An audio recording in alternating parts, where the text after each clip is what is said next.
ಇರ್ತಕ್ಕಂಥ ಜಯಮೃತ್ಯುಂಜಯ ಸ್ವಾಮೀಜಿಗಳಿಗೆ ಈಗ ಏನು ಅಖಿಲ ಭಾರತ ಲಿಂಗಾಯತ ಪಂಚಮಸಾಲಿ ಪೀಠ ಸರ್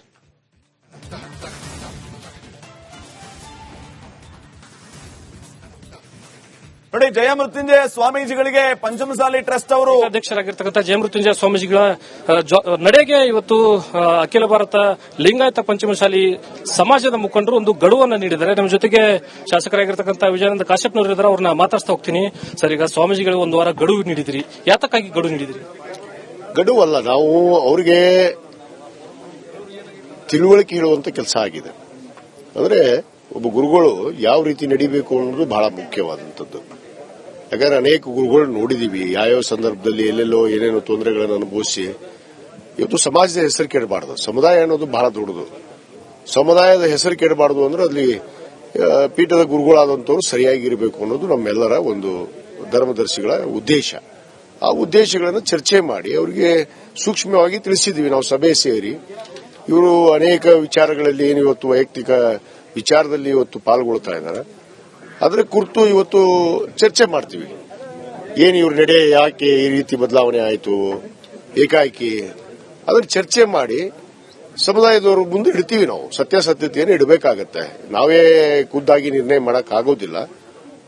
ಚರ್ಚೆ ಮಾಡಿ ನಮ್ಮ ಅಧ್ಯಕ್ಷರ ಬಗ್ಗೆನೂ ಕೇಳುವಾಗಿ ಮಾತಾಡಿದ್ದಾರೆ ಮತ್ತು ನಮ್ಮ ಬಗ್ಗೆನೂ ಕೇಳುವಾಗಿ ಮಾತಾಡಿದ್ದಾರೆ. ನನ್ನ ಬಗ್ಗೆ ಕೂಡ ಗುರುಗಳು ಎಲ್ಲೋ ಒಂದು ಕಡೆ ಹೇಳಿದ್ದಾರೆ, ಹೋರಾಟ ಬೇಡ ಅಂತ ಹೇಳಿದ್ರು ಅಂತೇಳಿ. ನಾನೀಗಾಗಲೇ ಪ್ರಮಾಣ ಮಾಡೀನಿ. ನಮ್ಮ ಕೂಡಲ ಸಂಗಮನಾಥನ ಮೇಲೆ ಪ್ರಮಾಣ ಮಾಡಿದ್ದೀನಿ. ನಾನು ಹೇಳಿದ್ದೆ ಅಂತ ಹೇಳಿ ಅವ್ರು ಏನಾದರೂ ಒಂದು ದೇವಸ್ಥಾನಕ್ಕೆ ಬಂದು ಹೇಳ್ಬಿಟ್ಲಿ, ಅವ್ರು ಹೇಳ್ದಂಗೆ ಕೇಳ್ತೀನಿ. ನಾನು ಸುಮ್ಮನೆ ಆರೋಪ ಮಾಡುವಂತದ್ದಾಗಬಾರ್ದು. ಯಾರು ಕೂಡ ಹೋರಾಟದಿಂದ ಹಿಂಸರ್ರಿ ಅಂತ ಹೇಳಿದಂತ ಪ್ರಶ್ನೆನೇ ಬಂದಿಲ್ಲ. ಹೋರಾಟದಲ್ಲಿ ನಾವು ಇದೀವಿ, ಆದರೆ ಅದು ಪಕ್ಷಾತೀತವಾದ ಹೋರಾಟ ಇತ್ತು. ಅದು ಒಂದು ಪಕ್ಷಕ್ಕೆ ಸೀಮಿತವಾಗಿ ಹೋರಾಟ ಪ್ರಾರಂಭ ಆದಾಗ ನಾವು ಖಂಡನೆಯನ್ನು ವ್ಯಕ್ತಪಡಿಸಿದ್ದೀವಿ. ಪಕ್ಷಾತೀತ ಹೋರಾಟ ಯಾಕೆ ಇವ್ರನ್ನ ಕರೀಲಿಲ್ಲ? ಹಾಗಾದ್ರೆ ಯಾಕೆ ಬೆಳಗಾವಿಯಲ್ಲಿ ಕರೀಲಿಲ್ಲ? ವಕೀಲರ ಪರಿಷತ್ ಮಾಡಿಕೊಂಡ್ರು. ಅದೇನು ಎತ್ತಾಳ ಒಬ್ಬನೇ ಬೇಕಾಗಿತ್ತ? ಏನು ಎತ್ತಾಳ ಒಬ್ಬನೇ ಇದ್ದ ಈ ಸಮಾಜಕ್ಕೆ? ಸಮಾಜದ ಕಟ್ಟುವಂತ ಪ್ರಾರಂಭದಿಂದ 1994ರಿಂದ ಒಂದು ಕುಟುಂಬದಲ್ಲಿ ಜನಿಸಿದ ನಾನು. ಸಮಾಜದ ಸಂಘಟನೆ ಮಾಡುವಂತಹ ಕುಟುಂಬದಲ್ಲಿ ಜನಿಸಿದಂತವರು. ನಮ್ಮ ತಂದೆಯವರು ಸಮಾಜದ ಹನುಮಾಳ ಗುರುಗಳ ನಂತರ ನಮ್ಮ ತಂದೆಯವರೇ ಅಧ್ಯಕ್ಷರಿದ್ರು. 1994ರಿಂದ 2003ವರೆಗೂ ಕೂಡ ಅವರು ಅಧ್ಯಕ್ಷರಾಗಿ ಕೆಲಸ ಮಾಡಿದ್ದಾರೆ ಈ ರಾಜ್ಯದಲ್ಲಿ. ಪ್ರಮುಖವಾಗಿ ಅವ್ರಿಗೆ ಈ ಹಿಂದಿನಿಂದ ನೋಟಿಸ್ ಕೊಡ್ತಾ ಬಂದಿದೀವಿ ಅಂತ ಹೇಳಿದ್ರಿ, ಯಾವ ವಿಚಾರಕ್ಕಾಗಿ ಸ್ವಾಮೀಜಿಗಳಿಗೆ ನೋಟಿಸ್ ಕೊಟ್ಟಿದ್ದೀವಿ? ನೋಡ್ರಿ, ಯಾರೇ ತಮ್ಮ ನಡೆಗಳನ್ನ ತಪ್ಪು ನಡೆದ್ರೆ ಅದು ಸಮಾಜ ಕಳಿಸುವಂತ ಹಕ್ಕಿದೆ. ಅವತ್ತು ಕೂಡ ಹಿಂದೆ ಕೆಲವಷ್ಟು ವಿಚಾರದಲ್ಲಿ ಅವರು ತಪ್ಪು ಹೆಜ್ಜೆಗಳನ್ನು ಇಟ್ಟಿದ್ರು.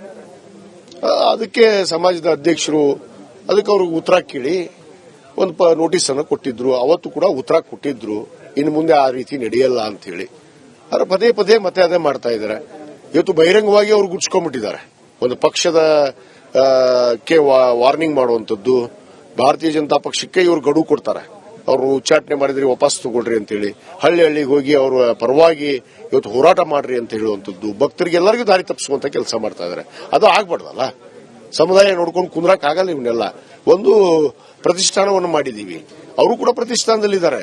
ಆ ಪ್ರತಿಷ್ಠಾನದ ಅಡಿಯಲ್ಲಿ ಯಾವ ರೀತಿ ನಾವು ನಡಿಬೇಕು ಅನ್ನೋದು ಕೂಡ ನಾವು ಬಯಲ ಮಾಡಿದೀವಿ. ಆ ಬಯಲ ಇದ್ದಂಗೆ ನಡಿಬೇಕಲ್ಲ.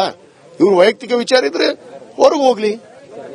ಒಂದು ಅಂಶವನ್ನ ವ್ಯಕ್ತಪಡಿಸಿದ್ರಿ, ಗಂಭೀರವಾದಂತಹ ಆರೋಪ ಮಾಡಿದ್ರೆ ಅವರು ವೈಯಕ್ತಿಕವಾಗಿ ಸಂಸ್ಥೆಗಳನ್ನ ಕಟ್ಟಿದ್ದಾರೆ, ಕಾಲೇಜುಗಳನ್ನ ಕಟ್ಟಿದ್ದಾರೆ, ಜೊತೆಗೆ 2D 2C ವಿಚಾರದಲ್ಲಿ ಡೀಲ್ ಮಾಡ್ಕೊಂಡಿದ್ದಾರೆ. ಏನ್ ಡೀಲ್ ಆಗಿದೆ? ಕೆಲವಷ್ಟು ಆಗಿದೆ. ಅದನ್ನೇ ನಾನು ಸಮಾಜದ ನಮ್ಮ ಹಿರಿಯರಿಗೆ ಗಮನಕ್ಕೆ ತರ್ತೀನಿ. ಅವರು ಎಲ್ಲೆಲ್ಲಿ ಸಂಸ್ಥೆ ಕಟ್ಟಿದ್ದಾರೆ, ಯಾವ ರೀತಿ ನಡೆಸಿದ್ದಾರೆ, ಯಾರ ಹೆಸರಲ್ಲಿ ನಡೆಸಿದ್ದಾರೆ, ಇವ್ರ ಮನೆಗಳು ಎಲ್ಲೆಲ್ಲಿ ಮಾಡಿದ್ದಾರೆ, ಅವು ಗೊತ್ತದಾವ್. ಎಲ್ಲವನ್ನ ಪೂರಾ ಬಿಚ್ಚಿಡ್ತೀವಿ. ಅದು ಸಂದರ್ಭ ಬರುತ್ತೆ, ನಾನು ಬಿಚ್ಚಿಡ್ತೀನಿ. ಇವರು ಕೊನೆಯದಾಗಿ ಸ್ವಾಮೀಜಿಗಳಿಗೆ ಯಾವ ರೀತಿ ಗಡುವು ಸರ್? ನೋಡಿ, ನಾಯಿ ನರಿ ಕುನ್ನಿಗಳಿಂದ ಮಾತಾಡಿಸುವಂತದ್ದು ಬಿಡಬೇಕು. ಗುರುಗಳಾದಂತವರು ಬಹಳ ಗೌರವದಿಂದ ನಿಮ್ಮನ್ನು 2008ರಿಂದ ಇಲ್ಲಿವರೆಗೂ ಪೀಠದ ಒಬ್ಬ ಗುರುಗಳನ್ನ ಮಾಡಿದೀವಿ. ಈ ನಾಯಿ ನರಿಗಳಿಗೆ ಹೇಳಿಕೊಡುವಂತದ್ದು ಬಂದ್ ಮಾಡ್ರಿ. ಈ ನಾಯಿ ನರಿಗಳಿಗೆ ನಾನು ಕ್ಯಾರೆ ಅನ್ನೋದಿಲ್ಲ. ಅವು ಬಚ್ಚಾಗಳನ್ನ ನಾನೇ ಈ ಸಮಾಜ ಸಂಘಟನೆಯಲ್ಲಿ ತಂದಂತವನು. ಯಾಕಂದ್ರೆ ಎಲ್ಲ ಹಂತದಲ್ಲಿ ನಾ ಇದ್ದಂತವನು. ಅವರಿಗೂ ಗೊತ್ತಿದೆ, ಸಮಾಜಕ್ಕೂ ಗೊತ್ತಿದೆ. ಅದಕ್ಕೆ ಇದನ್ನು ಬಂದ್ ಮಾಡಿ ಸರಿಯಾಗಿ ನಿಮ್ಮ ನಡೆಯನ್ನು ತಿದ್ದುಕೊಳ್ಳದೆ ಇದ್ರೆ ಮುಂದಿನ ನಿರ್ಧಾರ ಸಮಾಜ ಮಾಡುತ್ತೆ. ಇದಿಷ್ಟು ವಿಜಯಾನಂದ ಕಾಶ್ಯಪ್ನವರ ಮಾತು. ಒಂದು ಕಡೆ ಏನು ಜಯಮೃತ್ಯುಂಜಯ ಸ್ವಾಮೀಜಿಗಳು ಈ ಜಯಮೃತ್ಯುಂಜಯ ಸ್ವಾಮೀಜಿಗಳ ಈ ನಡೆಯನ್ನ ಸಮಾಜ ಒಪ್ಪುವುದಿಲ್ಲ. ಒಂದ್ ವೇಳೆ ಅವರು ಇದೇ ನಡೆಯನ್ನ ಮುಂದುವರಿಸಿದ್ದೆ ಆದಲ್ಲಿ ಸಮಾಜ ಸೂಕ್ತವಾದಂತಹ ನಿರ್ಧಾರವನ್ನು ತೆಗೆದುಕೊಳ್ಳುತ್ತೆ. ಸೂಕ್ತವಾದಂತಹ ಜಯಮೃತ್ಯುಂಜಯ ಸ್ವಾಮೀಜಿಗಳಿಗೆ ಈಗ ಏನು ಅಖಿಲ ಭಾರತ ಲಿಂಗಾಯತ ಪಂಚಮಸಾಲಿ ಪೀಠ ಸರ್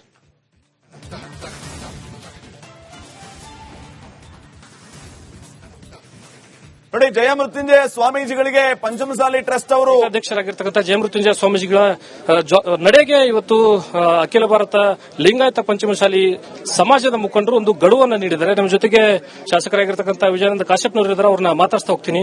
ಸರ್, ಈಗ ಸ್ವಾಮೀಜಿಗಳಿಗೆ ಒಂದು ವಾರ ಗಡುವು ನೀಡಿದಿರಿ, ಯಾತಕ್ಕಾಗಿ ಗಡುವು ನೀಡಿದಿರಿ? ಗಡುವಲ್ಲ, ನಾವು ಅವರಿಗೆ ತಿಳುವಳಿಕೆ ಹೇಳುವಂತ ಕೆಲಸ ಆಗಿದೆ. ಅಂದ್ರೆ ಒಬ್ಬ ಗುರುಗಳು ಯಾವ ರೀತಿ ನಡಿಬೇಕು ಅನ್ನೋದು ಬಹಳ ಮುಖ್ಯವಾದಂಥದ್ದು.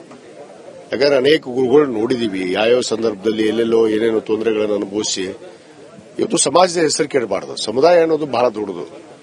ಸಮುದಾಯದ ಹೆಸರು ಕೆಡಬಾರದು ಅಂದ್ರೆ ಅಲ್ಲಿ ಪೀಠದ ಗುರುಗಳಾದಂಥವ್ರು ಸರಿಯಾಗಿರಬೇಕು ಅನ್ನೋದು ನಮ್ಮೆಲ್ಲರ ಒಂದು ಧರ್ಮದರ್ಶಿಗಳ ಉದ್ದೇಶ. ಆ ಉದ್ದೇಶಗಳನ್ನು ಚರ್ಚೆ ಮಾಡಿ ಅವರಿಗೆ ಸೂಕ್ಷ್ಮವಾಗಿ ತಿಳಿಸಿದೀವಿ. ನಾವು ಸಭೆ ಸೇರಿ ಇವರು ಅನೇಕ ವಿಚಾರಗಳಲ್ಲಿ ಏನು ಇವತ್ತು ವೈಯಕ್ತಿಕ ವಿಚಾರದಲ್ಲಿ ಇವತ್ತು ಪಾಲ್ಗೊಳ್ತಾ ಇದ್ದಾರೆ, ಅದರ ಕುರಿತು ಇವತ್ತು ಚರ್ಚೆ ಮಾಡ್ತೀವಿ. ಏನು ಇವ್ರ ನಡೆ ಯಾಕೆ ಈ ರೀತಿ ಬದಲಾವಣೆ ಆಯಿತು ಏಕಾಏಕಿ, ಅದನ್ನ ಚರ್ಚೆ ಮಾಡಿ ಸಮುದಾಯದವರು ಮುಂದೆ ಇಡ್ತೀವಿ. ನಾವು ಸತ್ಯಾಸತ್ಯತೆಯನ್ನು ಇಡಬೇಕಾಗತ್ತೆ. ನಾವೇ ಖುದ್ದಾಗಿ ನಿರ್ಣಯ ಮಾಡಕ್ ಆಗೋದಿಲ್ಲ. ಚರ್ಚೆ ಮಾಡಿ ನಮ್ಮ ಅಧ್ಯಕ್ಷರ ಬಗ್ಗೆನೂ ಕೀಳುವಾಗಿ ಮಾತಾಡಿದ್ದಾರೆ ಮತ್ತು ನಮ್ಮ ಬಗ್ಗೆನೂ ಕೀಳುವಾಗಿ ಮಾತಾಡಿದ್ದಾರೆ. ನನ್ನ ಬಗ್ಗೆ ಕೂಡ ಗುರುಗಳು ಎಲ್ಲೋ ಒಂದು ಕಡೆ ಹೇಳಿದ್ದಾರೆ, ಹೋರಾಟ ಬೇಡ ಅಂತ ಹೇಳಿದ್ರು ಅಂತೇಳಿ. ನಾನೀಗಾಗಲೇ ಪ್ರಮಾಣ ಮಾಡಿದ್ದೀನಿ. ನಾನು ನಮ್ಮ ಕೂಡಲ ಸಂಗಮನಾಥ್ ಮೇಲೆ ಪ್ರಮಾಣ ಮಾಡಿದ್ದೀನಿ. ನಾನು ಹೇಳಿದ್ದೆ ಅಂತ ಹೇಳಿ ಅವ್ರು ಏನಾದ್ರೂ ಒಂದು ಆ ದೇವಸ್ಥಾನಕ್ಕೆ ಬಂದು ಹೇಳ್ಬಿಟ್ಲಿ, ಅವ್ರು ಹೇಳ್ದಂಗೆ ಕೇಳ್ತೀನಿ. ನಾನು ಸುಮ್ಮನೆ ಆರೋಪ ಮಾಡುವಂತದ್ದಾಗಬಾರ್ದು. ಯಾರು ಕೂಡ ಹೋರಾಟದಿಂದ ಹಿಂಸರ್ರಿ ಅಂತ ಹೇಳುವಂತ ಪ್ರಶ್ನೆನೇ ಬಂದಿಲ್ಲ. ಹೋರಾಟದಲ್ಲಿ ನಾವು ಇದೀವಿ, ಆದ್ರೆ ಅದು ಪಕ್ಷಾತೀತವಾದ ಹೋರಾಟ ಇತ್ತು. ಅದು ಒಂದು ಪಕ್ಷಕ್ಕೆ ಸೀಮಿತವಾಗಿ ಹೋರಾಟ ಪ್ರಾರಂಭ ಆದಾಗ ನಾವು ಖಂಡನೆಯನ್ನು ವ್ಯಕ್ತಪಡಿಸಿದ್ದೀವಿ. ಪಕ್ಷಾತೀತ ಹೋರಾಟ ಯಾಕೆ ಇವ್ರು ನಾನು ಕರೀಲಿಲ್ಲ? ಹಾಗಾದ್ರೆ ಯಾಕೆ ಬೆಳಗಾವಿಯಲ್ಲಿ ಕರೀಲಿಲ್ಲ? ವಕೀಲರು ಪರಿಷತ್ ಮಾಡ್ಕೊಂಡ್ರು. ಅದೇನು ಎತ್ತಾಳ ಒಬ್ಬನೇ ಬೇಕಾಗಿತ್ತ? ಏನು ಎತ್ತಾಳ ಒಬ್ಬನೇ ಇದ್ದ ಈ ಸಮಾಜಕ್ಕೆ?